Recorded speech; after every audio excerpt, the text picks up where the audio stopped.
IMF की कड़ी शराइत के सामने आप जैसे तमाम स्टेक होल्डर्स ने घुटने टेक लिए। घुटने टेकने वाला लफ्ज़ जो है वो मैं बिल्कुल इस्तेमाल नहीं करूँगा। सर, सन्नतें बंद हो रही हैं और बेरोज़गारी बढ़ रही है। हमें कभी कभी ये भी लगता है कि जो बात नहीं माननी होती उसको IMF पे डाल दिया जाता है। इस तबाही को रोकने का कोई हल है?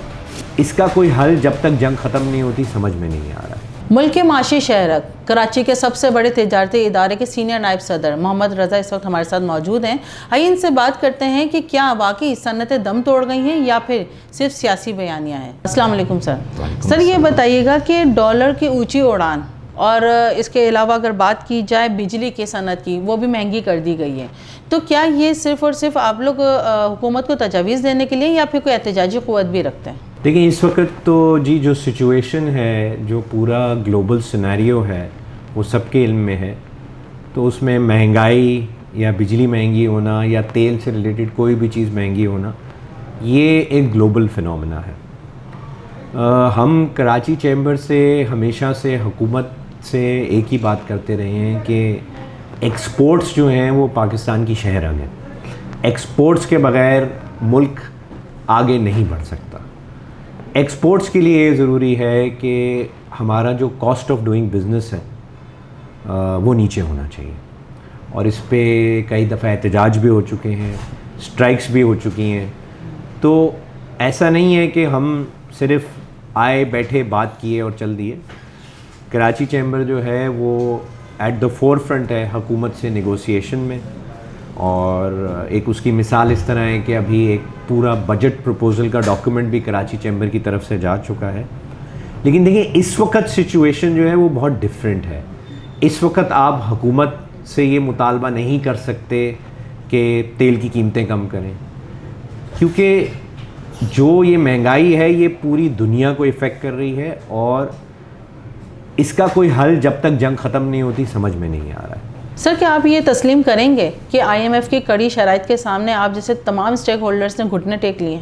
देखिए, IMF की आपने बात की, मैं फिर वही कहूँगा कि एक्सपोर्ट्स को बढ़ाना पाकिस्तान के लिए ज़रूरी है ताकि IMF या इस तरह के लेंडर्स की ज़रूरत ना पड़े।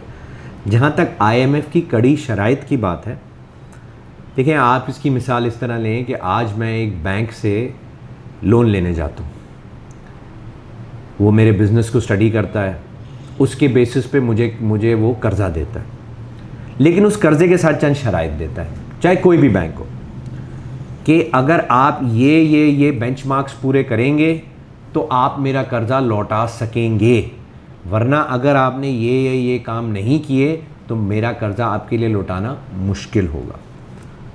IMF की भी यही पॉलिसी है।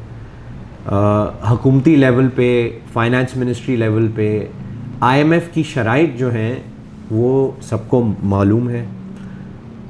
हुकूमत जो है उस अक्सर हमारी तजावीज़ पे ये कहती है कि जी ये IMF की कंडीशंस के ख़िलाफ़ है। हमें कभी कभी ये भी लगता है कि जो बात नहीं माननी होती उसको IMF पे डाल दिया जाता है। लेकिन at the end of the day देखें, अगर IMF आपकी फ़र्दर ट्रांचेस रिलीज़ कर रहा है तो इसका मतलब ये है कि हुकूमत कुछ सही कर रही है। बिजनेसमैन इन शराइत के तले दब रहा है। घुटने टेकने वाला लफ्ज़ जो है वो मैं बिल्कुल इस्तेमाल नहीं करूँगा और मैं उससे बिल्कुल अग्री नहीं करूँगा।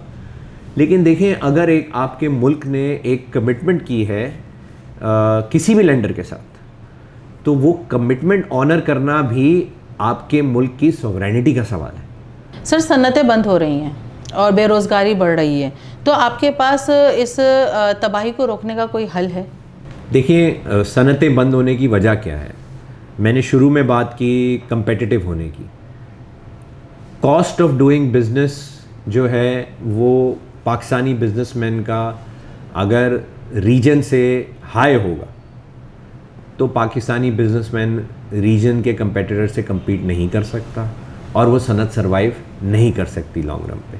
फिर दूसरी सनतें हैं जो लोकली काम करती हैं, इंटरनेशनल मार्केट में नहीं compete करती, उसमें अगर उनकी कॉस्ट ज़्यादा जाएगी और उनकी प्राइसिंग बढ़ेगी तो जाहिर है उस पर डिमांड पे फ़र्क आएगा। डिमांड पे फ़र्क आएगा, वो अपनी कैपेसिटी से नीचे चलेंगे या बहुत नीचे चलेंगे, तो वो सनतें भी बंद होंगी। ये जो है ये एक इसको कहते हैं chicken and egg situation. Cost of doing business पे गवर्नमेंट को मज़ीद ध्यान देना बहुत ज़रूरी है। जब तक cost of doing business competitive नहीं होगी, सनतें तरक्की नहीं कर सकती हैं। सर, आप ये गारंटी दे सकते हैं कि मौजूदा पॉलिसी के तसलसल में अगले 6 माह तक सनतें जो हैं वो बरकरार रहेंगी, अपना वजूद बरकरार रखेंगी? ये गारंटी का लफ्ज़ तो मैं नहीं समझता कि मुनासिब है यहाँ इस्तेमाल करने के लिए। देखिए, ये जैसा मैंने शुरू में कहा, ये एक ग्लोबली बहुत डिफरेंट हालात है, और जो प्रॉब्लम है वो सिर्फ पाकिस्तान में नहीं है। इसकी वजह से ये ग्लोबली प्रॉब्लम है। रिसेशन हिट हो रहा है, जीडीपी ग्रोथ रेट पूरी दुनिया का डाउन है। इवन जो कंट्रीज़ ऑयल पे सरवाइव करती थी, इतनी ऊंची ऑयल के प्राइसेस के बावजूद, चूँकि वो अपने ऑयल को मूव नहीं कर पा रही हैं, मिडल ईस्ट की मैं बात कर रहा हूँ, उनके यहाँ भी रिसेशन वाला सिनेरियो है। तो ये कहना कि क्या गारंटी है कि 6 महीने बाद खुली होंगी या नहीं होंगी, आप 2 दिन में जंग बंद कर दें, अल्लाह करे हो जाए, तो सनतें जो हैं, कॉस्ट ऑफ डूइंग बिजनेस काफ़ी चीज़ों का नीचे आ जाएगा। अल्लाह ना करे ये जंग चलती रहे 2 साल तक, तो फिर तो देखें पूरी दुनिया में सर्वाइवल जो है वो बहुत डिफ़िकल्ट हो जाएगा। सर, पाकिस्तान मुल्क भर में चावल जो है वो एक्सपोर्ट कर रहा है, तो इसका मुनाफा क्या किसानों और मुल्क की मईशत पे भी हो रहा है, इसका फ़ायदा? देखिए जी, चावल की एक्सपोर्ट जो है उसने पिछले सालों में $4 बिलियन क्रॉस किया। $4 बिलियन जो है वो ज़ाहिर है मुल्क का ही फ़ायदा है, फ़ॉरेन एक्सचेंज आ रही है। जहाँ तक किसानों का ताल्लुक़ है, ये मैं दोबारा एक्सप्लेन करता हूँ कि ये एक मार्केट फोर्सेस होती हैं। अगर आज एक चीज़ 100 रुपये के बजाय 125 रुपये की बिकेगी, तो ज़रूरी नहीं है कि मैंने 100 में लेके 125 में ही बेची है। अगर एक दफ़ा मैंने 100 में लेके 125 में बेच ली है, तो कंपटीशन के दरमियान मेरा ही कोई कंपेटिटर अपना नफ़ा घटा के उसको 110-15 में भी ले लेगा। तो ये मार्केट फोर्सेस जहाँ पे आ जाती हैं, वहाँ उसका ट्रिकल डाउन इफ़ेक्ट इवेंचुअली हर यूज़र को पहुँचता है, जिसमें हमारे केस में फार्मर है।